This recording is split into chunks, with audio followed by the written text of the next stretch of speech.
Welcome to today's Hangout on Air around Ignite CS Mentorship Design. I'm Erin Cannon, and we have with us today Dyla and Shilpa. Do you want to introduce yourselves? Hi, everyone. I'm Dyla here in the Mountain View office. Hi, I'm Shilpa here in the Mountain View office too. And I guess I'm in Austin, if anybody's interested in that. So today we are going to talk about we talked about this a little bit in the last Hangout on Air if you want to go back and look at that video, but today we're going to go more in depth about what the design of the team looks like.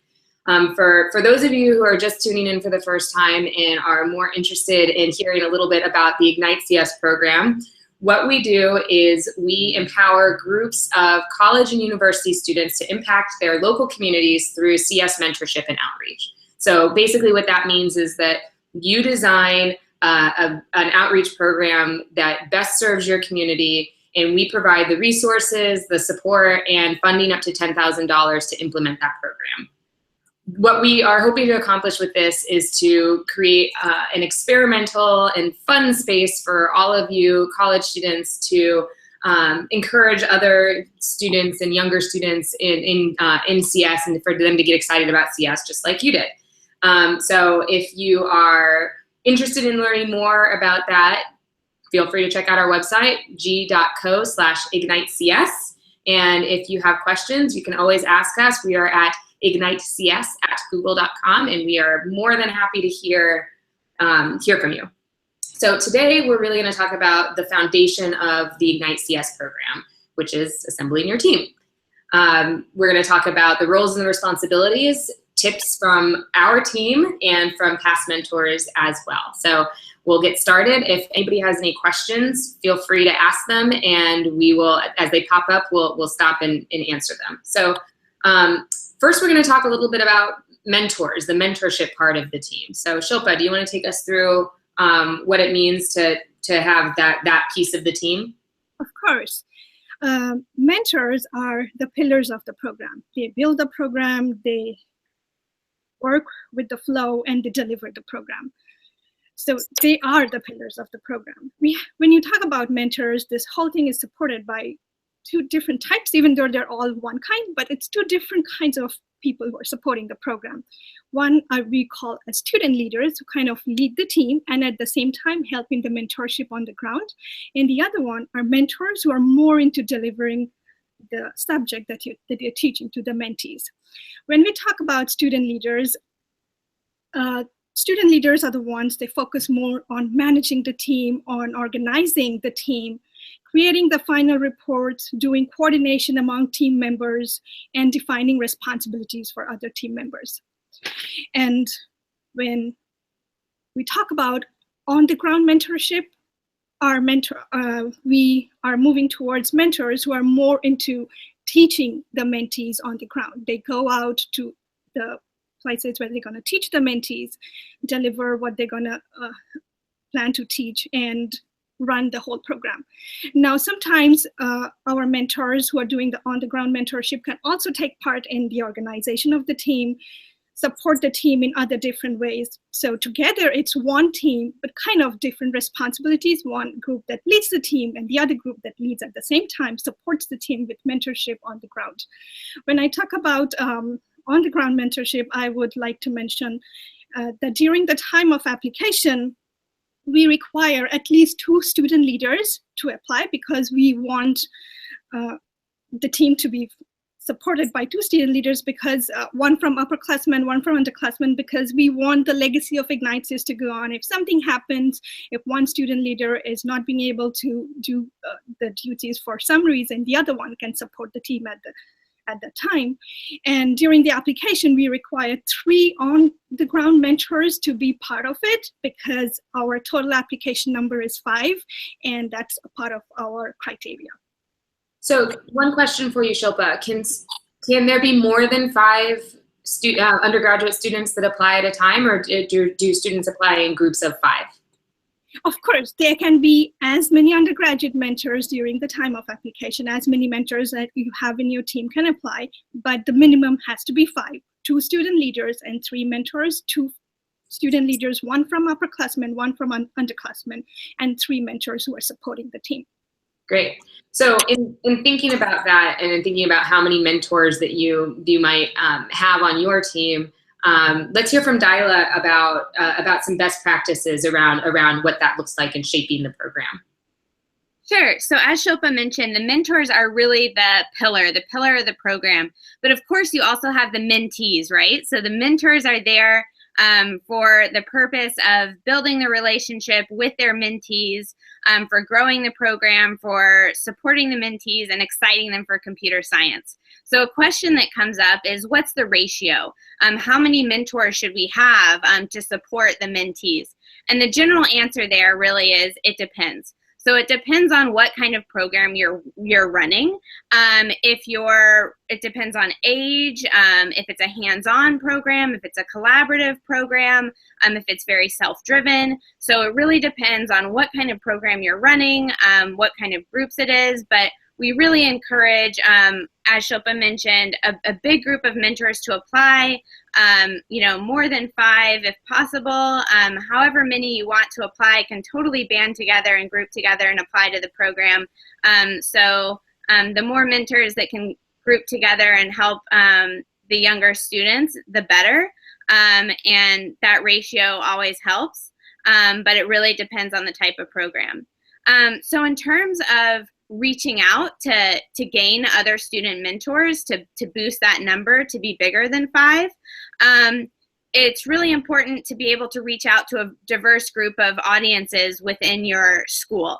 So try to reach out to groups you wouldn't typically think of. So outside of your CS group, there's many other student groups on campus. So look at that population of student groups, and there's plenty that you could reach out to, and think of that diverse group of audiences that you could reach out to. And we're here for you to provide information and resources such as flyers that you could help to promote the program and supply to attract other mentors to the program. So reach out to us again, as Erin said, ignitecs@google.com, and we can provide you with those flyers and resources. And leverage your strengths as mentors. So your past experience and expertise, your campus resources, the hobbies you have, the other student groups that you might be participating in already. Try to garner that and use that as a strength. Shilpa, I'm sure have you seen some unexpected mentor connections throughout your work with Ignite CS? Yes, of course. I have seen really various different kinds of mentor connections from the past applications. We have had a team of computer scientists, computer science majors, art majors, and education majors coming together and doing a wonderful Ignite CS program. So I would like to mention here that when you're forming your team, do not stick to like-mindedness. When I say like-mindedness, it's, of course, you should share the passion of CS outreach, but go outside your comfort zone, reach out for people from different disciplines and combine together. You would never know what kind of output you get from that diversity. So when you mentioned just really quickly that there is actually a question on the application that asks about how you are including diverse groups within your Ignite CS program. So do be thinking about how you would answer that question. Sorry, go ahead, Shilpa. Yes, of course. And so more diverse, from the past experiences from the applications and the programs that ran in the past, I have seen that more diverse the knowledge bank is, more diverse the mentor group is, the more successful and more amazing the program has been.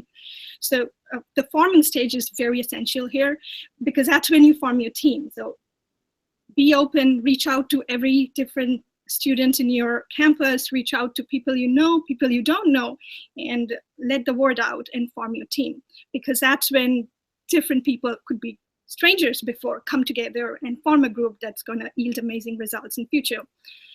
After the formation is done, it's the brainstorming. So that's when you get to see the surprises of your diversity. So when you brainstorm, you'd be surprised what different kinds of ideas pop in, because your group has been so diverse and so well spread.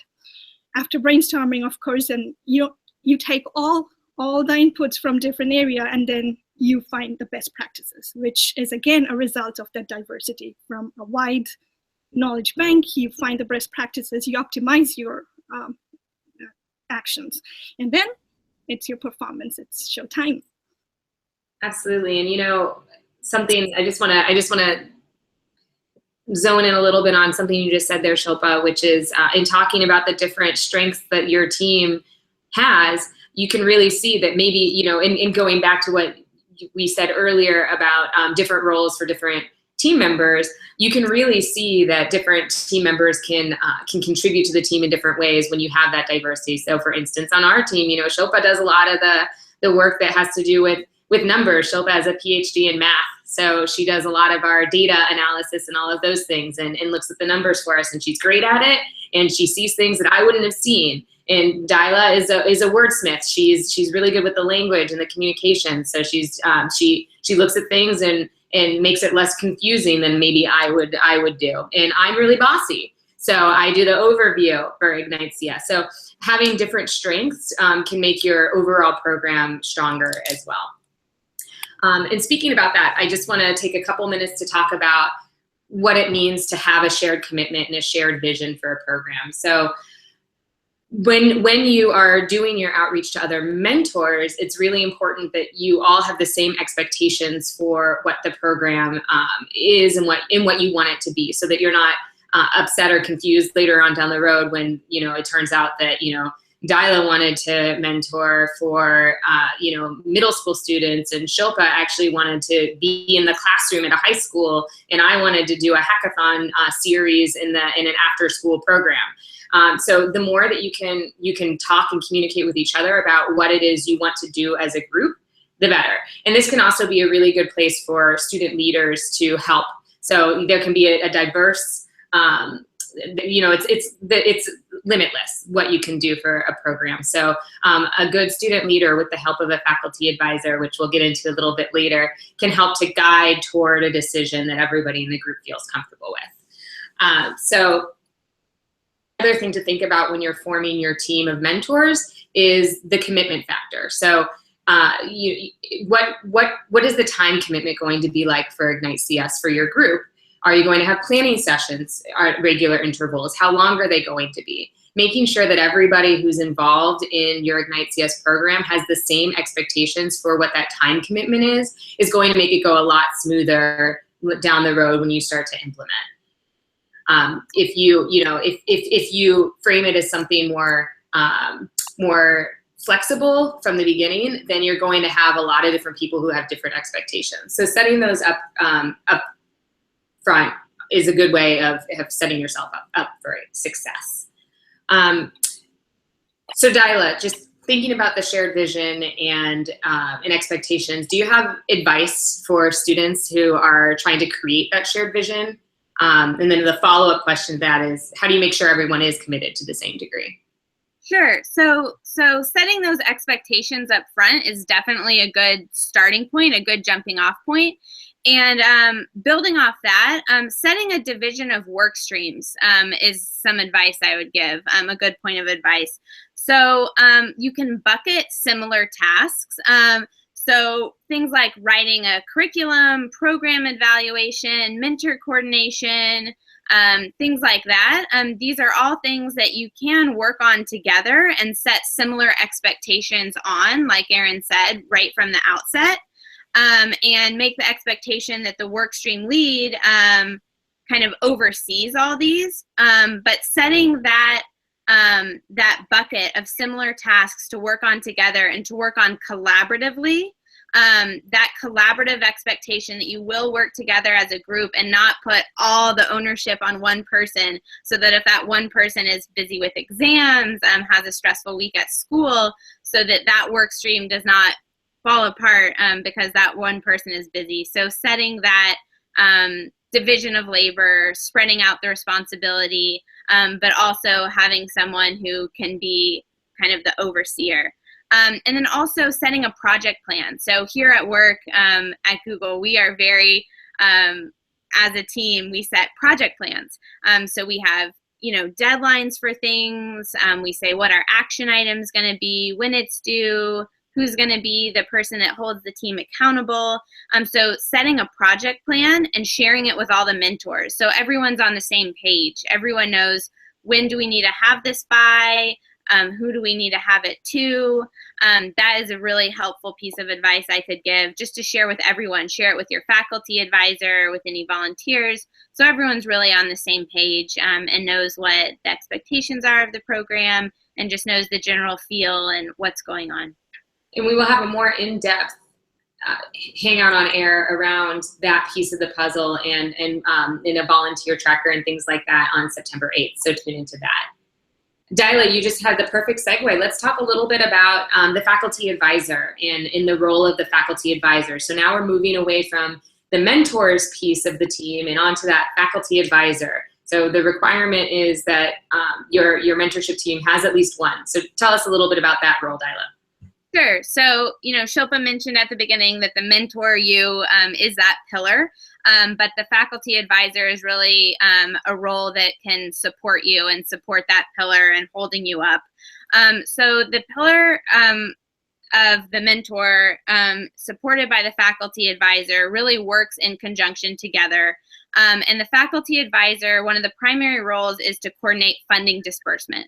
So the faculty advisor will work to coordinate the disbursement between Google and your school. So once you are awarded the up to $10,000, the faculty advisor will be the liaison between the two, between Google and your school, and make sure that money gets to where it needs to be on time, so that you have all the funding and resources you need to get your program running successfully and on time, with a very quick turnaround time for you. And beyond funding, when the going gets tough for you in your program, if you are busy during midterms or if you are busy during finals, the faculty advisor is there to serve as a support for you. They can do things helping with permission slips for hosting mentees on campus, thinking through curriculum. They've been an expert in this probably for many years, and they can help you work through some of these obstacles if necessary. So Dyla, the application requirements say that you can have a faculty advisor or an advisor from a local area nonprofit organization. When might you choose to do the latter as opposed to the former? Sure. So you might choose from the very beginning to work with a partner organization that is not a school. So if you're working with a partner organization already, a nonprofit in your community, then it would be the sensible move to work with that person.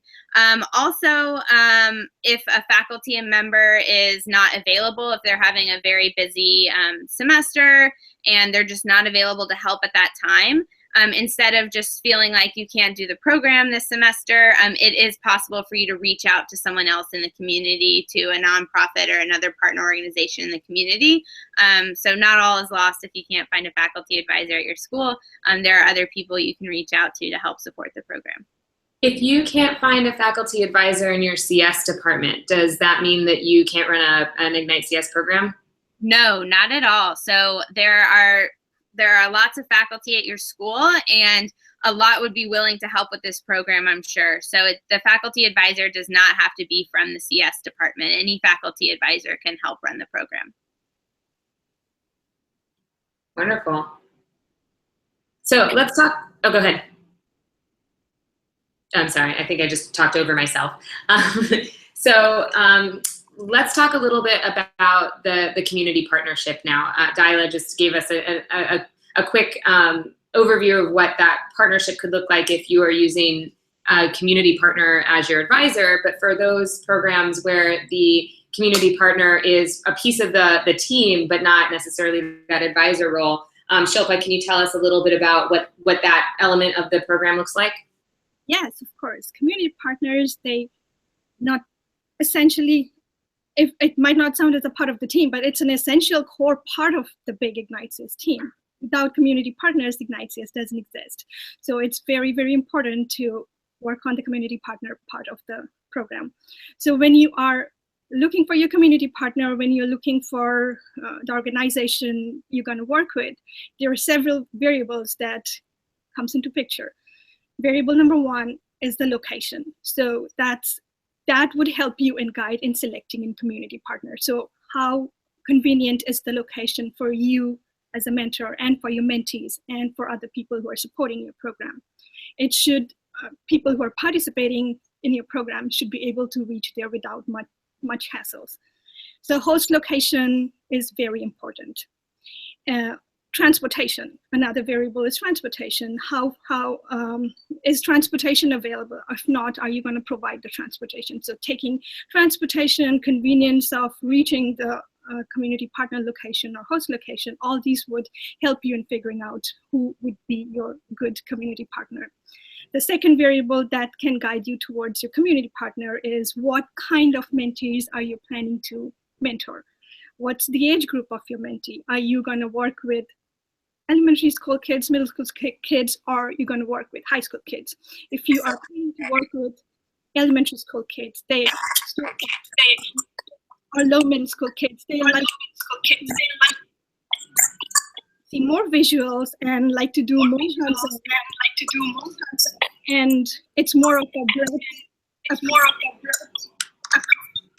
working with high school kids, look for more in-depth training. They look for more concepts because they're going to go out to the big world now and try to prove themselves with their knowledge, get into big colleges. So they are ready for more concepts, more in-depth knowledge. So depending on what kind of mentees you're catering to, on what kind of mentees you're helping, you would figure out who's going to be a partner, who's going to be your organization you're working with. The third variable, the third factor that you should consider while deciding on your community partner is the format of your program. What kind of program you're willing to do? Are you going to do an after-school program? Are you going to do an extracurricular in the weekend? Or is it going to be a summer school? Or is it going to be an in-school program? You go in between classes and take a little bit of class hour and work with them. So all these together, again, help you in deciding who's going to be your community partner. Other than that, a very important factor is your curriculum. Are you going to use a pre-designed curriculum, which might help you in figuring out, okay, if pre-designed curriculum like CS First or Scratch, which help you in figuring out, okay, this is the group of people who would be interested in that.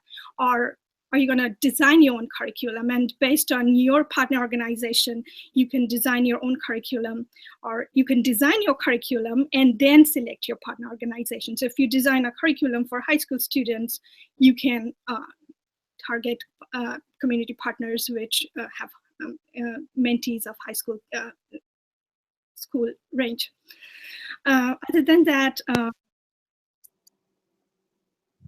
yes, I would say these four were the main factors that would help you in figuring out your community partners. And of course, other than that, your what you should know what you want to do, whom you want to support, whom you want to help with this mentorship program. So that's the main factor. If you really want to help younger kids, that's how you should focus on and work and move on. If you really want to help the high school kids or a bigger age group, that's what you should focus and build your curriculum on and start reaching out to different community partners in your area.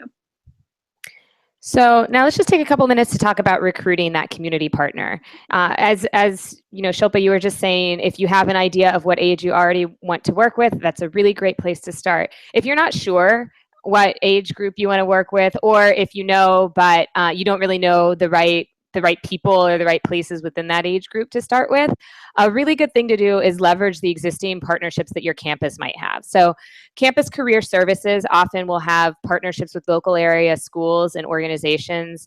If there's a teaching college or school at your college or university, they might have some connections with the local area districts.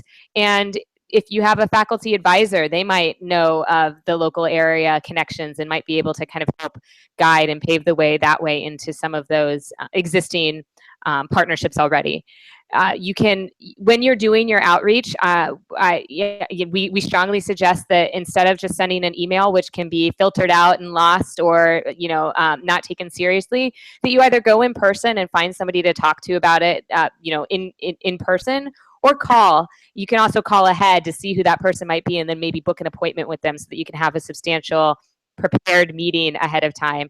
And we actually have flyers that you can use to provide to that faculty or that community partner as well. We can also help by giving you information that's on official Google letterhead about the Ignite CS program so that they can see that what it is that you're trying to do.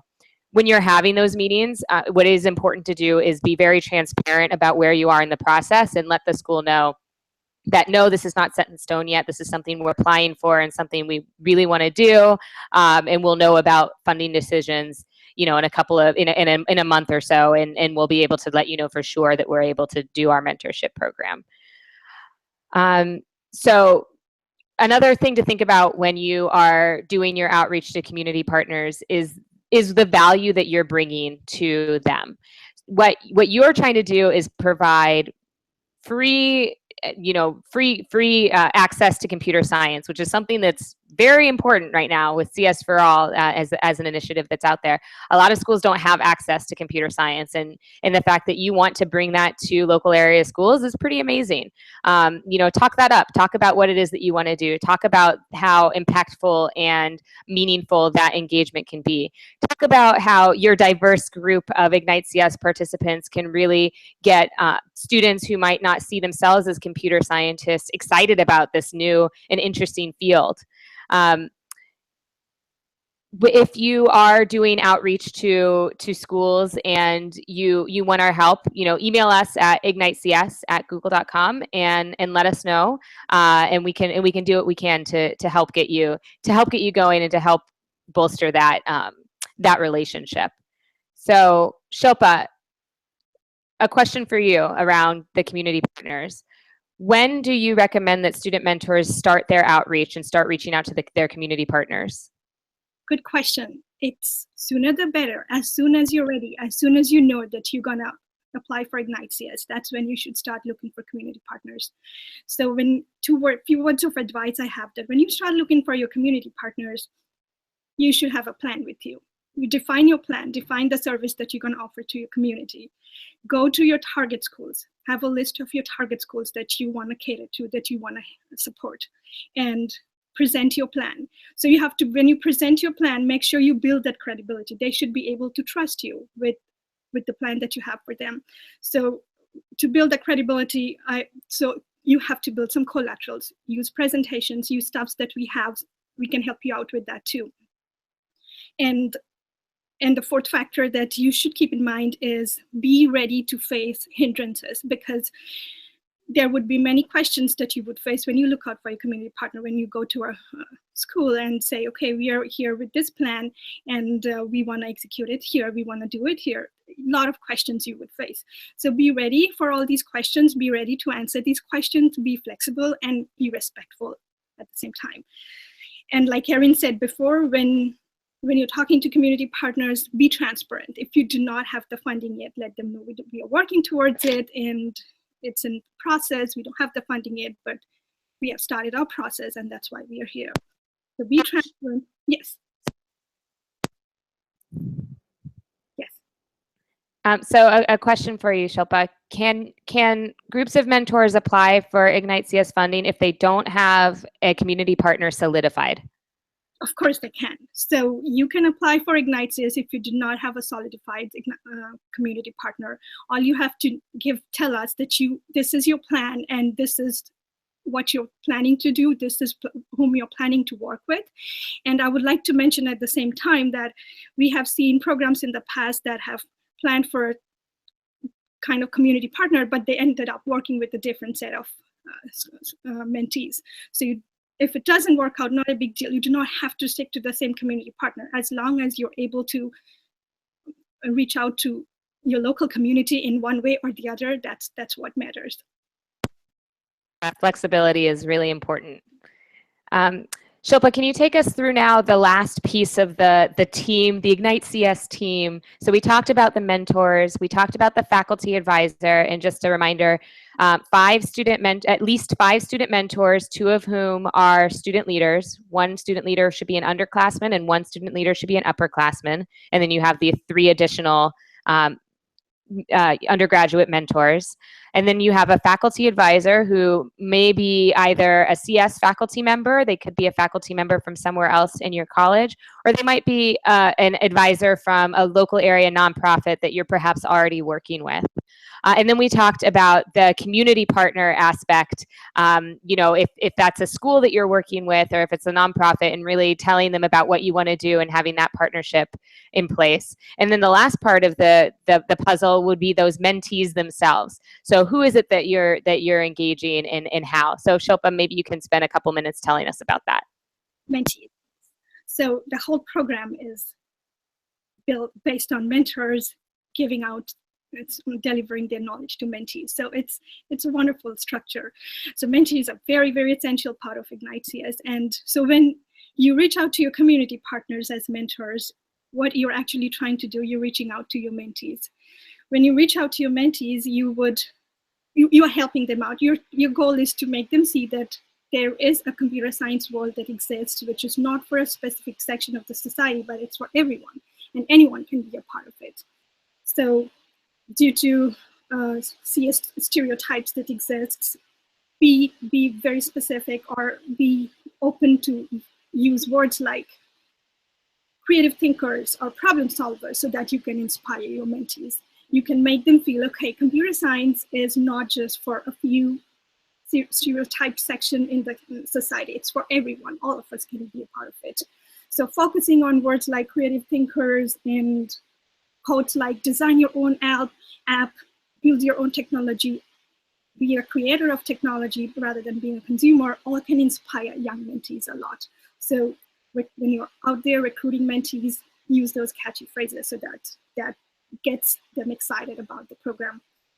And when you present your program to your mentees or your community partner, especially to your mentees, do not make it sound like a class. They already have a classroom and they want to do something fun. And your program is fun, don't forget that. It is a fun program. So make it sound like a fun, creative way of interacting with each other. So avoid from make it sound like a class, like this is a, not use terms like syllabus and assignments, which go along with the definition of a classroom. And at the same time, focus on motivation. What do you think would motivate your mentees to join your team? What do you think they like doing? Why do you think they want to come here?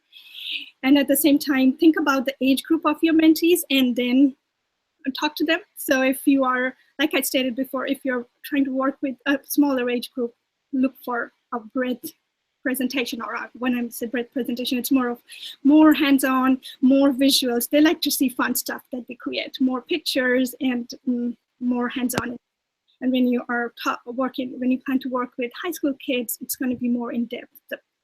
They want to go into more depth concepts of computer science and learn more about it so that they can apply the concepts when they go out to college. So yes, these are few things that you can keep in mind when you are recruiting your mentees, and just don't forget that it's all fun. Make it sound like a fun. You don't have to sound like a fun because it is fun. Absolutely.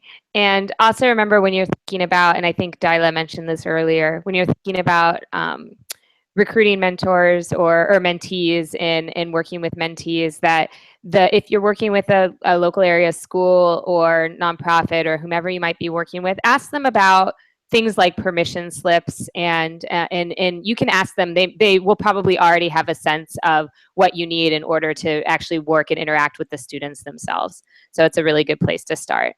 And those are the main categories for the assembling your team and thinking about what pieces you need to have your team together.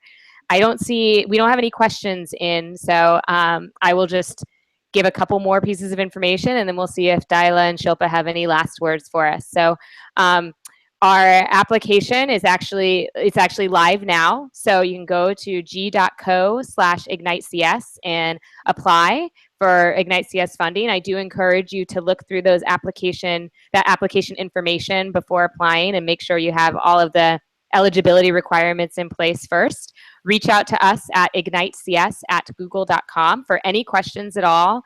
And remember that our next Hangout on Air which will be part 2 of this discussion. It will be on August 31st, and we'll talk about the actual teaching or the mentoring in computer science. And we'll actually have a lot of our partners. So we have some great partners in the community who will be joining us and who are sharing things about how to use their products and some of the discounts and goodies that they are providing to Ignite CS mentors. So that's a good one. You'll want to stay tuned for that. And with that, I'm going to turn it over to Dyla and Shilpa for your last words of wisdom. Just thanks for joining, and I'm really looking forward to reading your applications. Yes, same here. Thanks for joining us. And remember, it's a great program. It's one of the wonderful experiences that you can have in your life because it touched all of our lives. So please apply to Ignite CS. And if you have any question, the whole team, we are here to help you, and email us at ignitecs@google.com. Thank you.